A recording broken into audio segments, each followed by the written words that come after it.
പ്രഭ ചേച്ചി ഞാൻ ഇറങ്ങാം. ഇറങ്ങിക്കോ, വീട്ടിൽ കാണാം. സിസ്റ്ററിന്റെ റൂംമേറ്റിനെ ഈടായിട്ട് എന്തൊക്കെയോ ഒരു മാറ്റം ഉണ്ടല്ലോ, ശ്രദ്ധിച്ചായിരുന്നു? അവളൊരു പയ്യനുമായിട്ട് ഇഷ്ടത്തില്ല.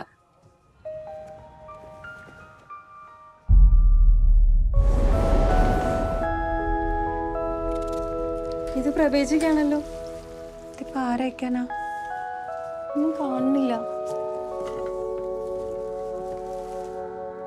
ഇതിലെന്തോ ഇംഗ്ലീഷിൽ എഴുതിയിട്ടുണ്ട്, മെയ്ഡ് ഇൻ ജർമ്മनी. प्रभा ചേച്ചിയുടെ ഹസ്ബൻഡ് അവിടെയല്ലേ? लास्ट टाइम कभी फोन किया था उसने, 1 साल से ऊपर हो गए. ചേച്ചിക്ക് ആളെ നേരത്തെ അറിയായിരുന്നു? തീരെ അറിയത്തില്ലായിരുന്നു. ഒരു ദിവസം അച്ഛൻ വിളിച്ചേച്ച് വീട്ടിലോട്ട് വരാൻ പറഞ്ഞു. ഞാൻ ചെന്നപ്പോഴത്തേക്ക് അവർ കല്യാണമൊക്കെ നിശ്ചയിച്ചു കഴിഞ്ഞായിരുന്നു.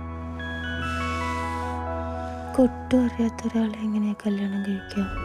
കൊണ്ടൊന്നും പറ്റുമെന്ന് തോന്നുന്നില്ല.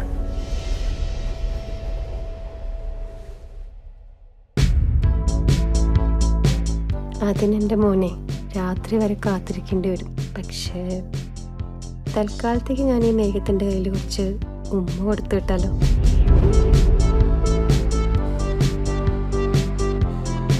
ഈ ഭാവിയെ പറ്റി ചിന്തിക്കാറുണ്ടോ?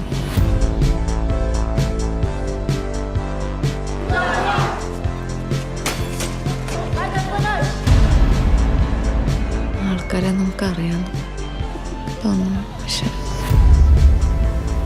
നല്ലതാവാൻ വലിയ സമയമൊന്നും വേണം.